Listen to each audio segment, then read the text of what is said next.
and fumbled and fallen. What I want you to walk out of First Church tonight with is that I want you to remember that with God, there ain't no game.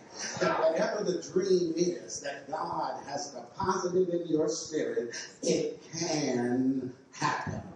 Don't bump somebody next to you and say, yes, it can, man. And I knew it was the middle of the week and that I needed some witnesses, so I brought a few with me because God gave Joseph, everybody say young man, a dream at 17 that one day his parents and siblings would bow down before him. It took 20 years, but the dream manifested and provided for him the rich opportunity to rescue his family from extinction through starvation and impact the entire nation. All those near him doubted him, but Joseph discovered that with God, there ain't no game.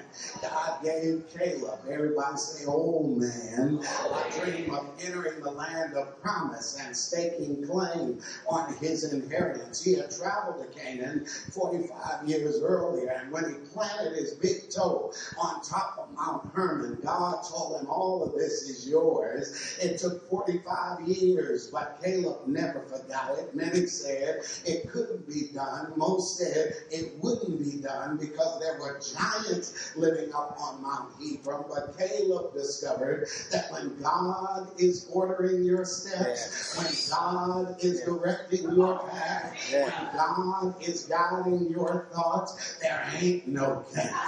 God gave David, everybody say midlife crisis, a dream of Jerusalem as the capital city of the people of God, pulled out of the rancor of a sheep pen as a teenager and anointed as the future king of Israel. Don't miss this. David had to wait 16 years for his condition to match his position.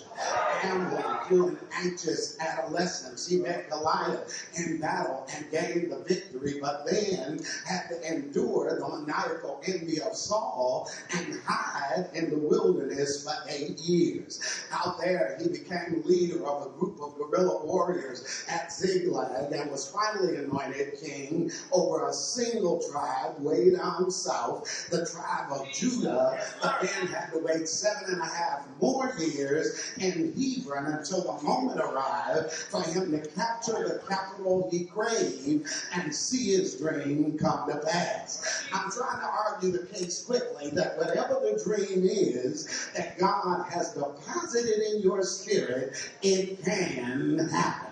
I dare you to double tap on the icon of your spiritual imagination and let this story download into the browser of your prayerful consideration. Because by the time of the text, Saul is dead. Somebody holler, dead. David has finally become king over all Israel, but he's living south in Hebron, and he recognizes that in order to unite the nation, he needed to relocate the capital, and so he set his sights on the city of Jerusalem. Now I'm already to my text, because in verse 6 it says, now the king and his men went to Jerusalem against the Jebusites, but